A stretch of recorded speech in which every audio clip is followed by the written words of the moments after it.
2013 میں پاکستان سے صحافیوں کے ایک گروپ نے امریکہ کا دورہ کیا تھا ایک فیلوشپ پر. ان میں ہمارے بھائی انور عباس بھی موجود تھے.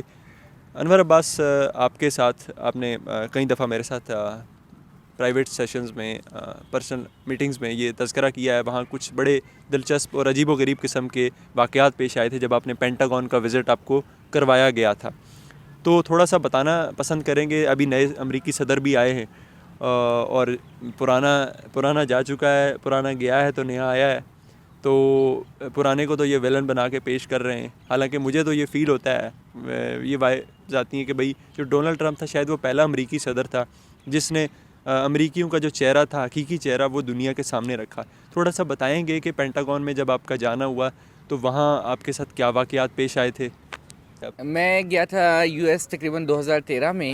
You S C F P کا ایک پروجیکٹ تھا, فیلوشپ تھی, اس کے ذریعے ہم یو ایس گئے. تقریباً 20 سے 22 جرنلسٹ کا وہ گروپ تھا. آپ نے وہاں کیا انالیسس کیا, کیا دیکھا, تھوڑا سا بتائیں گے؟ وہاں پہ ہماری ایک سٹنگ جو ہوئی تھی وہ پینٹاگون میں ہوئی تھی. جو اسسٹنٹ سیکرٹری آف اسٹیٹ ہے رابن رافیل, ان کے ساتھ وہ سٹنگ ہوئی تھی.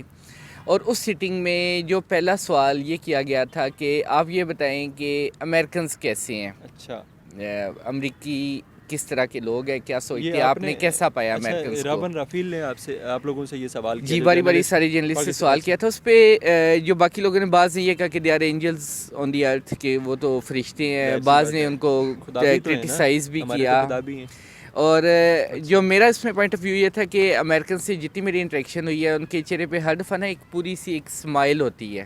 وہ آپ کو ملیں گے, کٹسی میں اسمائل رکھیں گے, یہ ان کی ایک نیچر بن گئی ہے, نیشنل ہیبٹ کہہ لیں. کٹسی نو ڈاؤٹ ہوگی, یورپ میں بھی امریکنز میں بھی ہوگی, میں اس کو ڈینائی نہیں کرتا. لیکن وہ اسمائل کے پیچھے کیا, وہ آپ نہیں سوچ سکتے. ہو سکتا ہے وہ آپ کے ساتھ بیٹھنا بھی نہ چاہ رہا ہو, وہ بندہ جس کے چہرے پہ اتنی بڑی سی اسمائل ہے وہ آپ کو پسند بھی نہ کرتا ہو, لیکن وہ ہمیشہ اسمائل رکھ کے بات کرے گا. آپ اس اسمائل کے پیچھے جانا بڑا مشکل کام ہے. وہ کیا سوچ ہے آپ کے حوالے سے یا کسی بھی حوالے سے, آپ اس تک نہیں پہنچ سکتے. امریکیوں کی جو اسمائل ہے یہ بڑی خطرناک ہے. اس کی وجہ سے نا ان کے مائنڈ کو پڑھنا تھوڑا سا اتنا آسان نہیں رہتا. ان کے مائنڈ کو وہ کیا سوچیں, ان کی سوچوں کو پڑھنا انتہائی مشکل ہوتا ہے. تو جب ہم ان کے مائنڈ کو پڑھ ہی نہیں سکتے تو ہم کیسے کہہ سکتے ہیں کہ وہ بہت اچھے ہیں, بہت برے ہیں, یا کیا وہ ہے. یہ سارا جواب وہاں پہ آپ نے ان کو دیا؟ جی بالکل. یہ اس پہ ان کے کیا تاثرات تھے؟ یہ بات ہوئی تھی اور انہوں نے مطلب پھر انہوں نے کہا تھا نہیں جی امریکنس تو بہت اچھے ہیں اور ہماری پالیسیز کو بھی سپورٹ کرتے ہیں. پھر ایک سوال یہ بھی ہوا تھا کہ کس حد تک امریکن پبلک جو ہے وہ سپورٹ کرتی ہے. آپ کیا سمجھتے ہیں کہ امریکن پبلک کی کیا رائے ہے یو ایس گورنمنٹ کے حوالے سے؟ ایٹ دیٹ ٹائم یو ایس گورنمنٹ جو تھی 2013 میں, اس وقت ان سے جو بات ہوئی تھی, یہی بات میں نے ان سے یہ بات کی تھی کہ ہم بیٹھے ہوئے واشنگٹن ڈی سی میں, جو کہ کیپٹل ہے, وائٹ ہاؤس, کیپٹل ہل, ساری جو اہم ترین عمارات ہیں یہاں پہ, سرکاری دفاتر یہاں پہ ہیں. یہ جسٹ لائک اسلام آباد, یہاں پہ پارلیمنٹ ہے, دیگر سرکاری دفاتر ہے. جو سرکاری ملازمین ہیں موسٹلی ان کا اوپینین ہمیشہ پرو گورنمنٹ رہتا ہے, چاہے وہ اندر سے گالیاں بھی دیتے ہوں. تو میں نے انہیں یہی اس وقت رابن رافیل کو میں نے کہا تھا کہ آپ امریکنز کی بات کریے کہ وہ آپ کی پالیسیز کو سپورٹ کریے, لیکن جو اس نے اس پہ کاؤنٹر یہ کیا تھا, اس نے کاؤنٹر نیریٹیو یہ دیا تھا کہ آپ باہر نکلے اور کسی سے بھی پوچھیں. تو میں نے انہیں کہا تھا ہم بیٹھے ہوئے واشنگٹن ڈی سی جو کہ کیپٹل ہے, سرکاری دفاتر ہے, سرکاری ملازمین کی ایک بڑی تعداد یہاں رہتی ہے. تو سرکاری ملازمین کہیں بھی ہوں گے وہ موسٹلی گورنمنٹ پالیسیز کو سپورٹ کرتے ہیں. ان کا ہمیشہ پرو گورنمنٹ ہی ایک رجحان ہوتا ہے. وہ ڈر کے مارے بھی نہیں کرتے بعض جگہ پہ وہ ویسے احتیاطاً بھی نہیں کرتے کہ کہیں ان کا حرف ان کی جاب پہ نہیں, ایون کہ وہ کیمرے کو فیس کرنے سے اجتناب کرتے ہیں. تو میں نے انہیں کہا تھا کہ اگر آپ نے اپنی پاپولیرٹی کو دیکھتے ہیں تو عراق وار جب شروع ہوئی تھی تو اس وقت آدھا امریکہ روڈ پہ تھا. پوری ایسٹ کوسٹ کی جتنی اسٹیٹس تھی انہوں نے اس وار کو اپوز کیا تھا, اور بہت سارے ایسے مواقع پہ یہ دیکھا گیا کہ امریکن گورنمنٹ کے خلاف باہر نکلے ہیں. تو میں نے کہا تھا یہ ضروری نہیں ہے کہ آپ کیپٹل میں بیٹھ کے دعویٰ کریں کہ امریکی عوام میں آپ کی پالیسیز بڑی مقبول ہے اور وہ سارا امریکہ ہی آپ کو سپورٹ کرتا ہے. امریکہ بہت بڑا ہے, 50 سے زائد اسٹیٹ ہیں. وہ 50 سے زائد جو اسٹیٹ ہے نا, وہ ضروری نہیں کہ ساری کی ساری پرو گورنمنٹ ہوگی اور وہ سپورٹ کریں گی پالیسیز کو. سیکنڈ ہماری بات ہوئی تھی اسی ایک چیز اور, تھوڑا سا رابن رافیل کی جو پروفائل ہے وہ بتائیں. اور آپ نے ایک اور بھی بڑا انٹرسٹنگ واقعہ, آپ نے کہیں اس کو ٹوکا تھا, وہ جی جب رابن رافیل کا پروفائل ہمیں بتایا گیا تھا تو ہمیں بتایا گیا تھا کہ شاید یہ 6 سال پاکستان میں سرو کر کے آئی ہے, 7 سال افغانستان میں, انڈیا میں تقریباً شاید 9 سال کا عرصہ اس نے گزارا ہے. جی یہ اس کا انٹروڈکشن تھا. وہ خود اپنا انٹروڈکشن کروا رہی تھی وہاں پہ یا نہیں؟ جو اس کے اس سے پہلے سیکنڈ جو تھے کمانڈ وہ انٹروڈیوس کروا رہے تھے ان کو کہ یہ اتنا عرصہ انہیں ممالک میں سرو کر چکے ہیں, ان کا ڈپلومیسی کا بڑا تجربہ ہے. تو وہاں پہ میں نے ان سے بات تھوڑا سا میں نے انہیں انٹرپٹ کیا تھا. میں نے کہا تھا جی آپ ایک چیز بھول گئے ہیں انٹروڈیوس کروا. بھی کوئی چیز بھول جاتے ہیں یہ امریکنز جب بھولنے پہ آتے ہیں تو بہت کچھ بھول جاتے ہیں. تو وہ چیز یہ تھی کہ رابن رافیل جو تھی اسسٹنٹ سیکرٹری آف اسٹیٹ, یہ بیگم تھی آرنلڈ رافیل کی جو کہ پاکستان میں سابق امریکی سفیر ہیں, اور ضیاء کے پلین کریش میں ان کی ڈیتھ ہوئی تھی.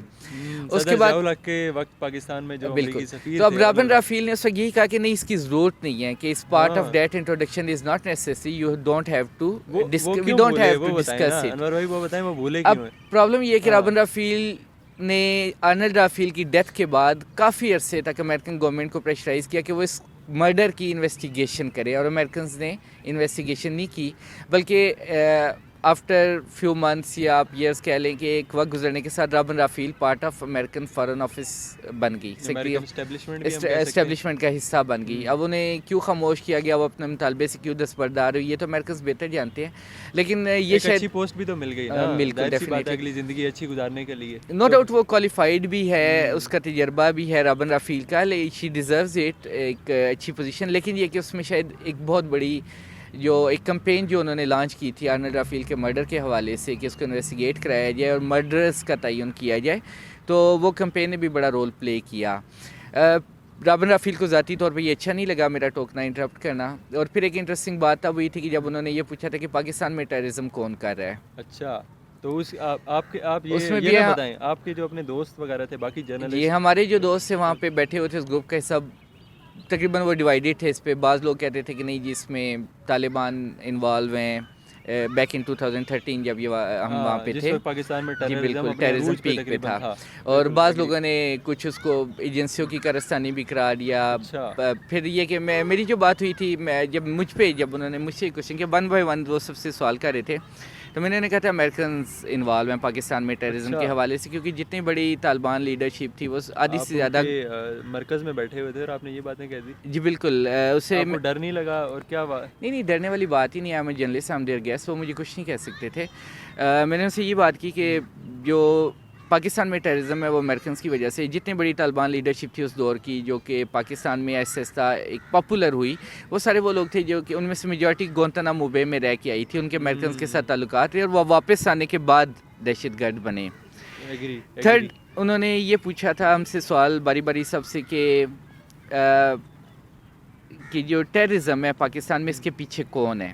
اچھا, تو اس پہ میں نے رابن رافیل کو کہا تھا کہ اگر آپ امریکہ میں American assistant secretary of state ہیں, آپ امریکہ میں اتنے عرصے سے ڈپلومیسی کر رہی ہیں, آپ پاکستان میں تقریباً 7 سال رہی ہیں, انڈیا میں آپ نے 9 سال کا ٹائم گزارا ہے, کابل میں آپ تقریباً 8 سال یا تینوں ممالک میں رہی ہیں, اور اس کے بعد اگر آپ یہ پوچھتی ہیں کہ پاکستان میں دہشت گردی کون کر رہا ہے, تو you don't deserve this seat, کہ آپ کو اس سیٹ پہ ہونا ہی نہیں چاہیے.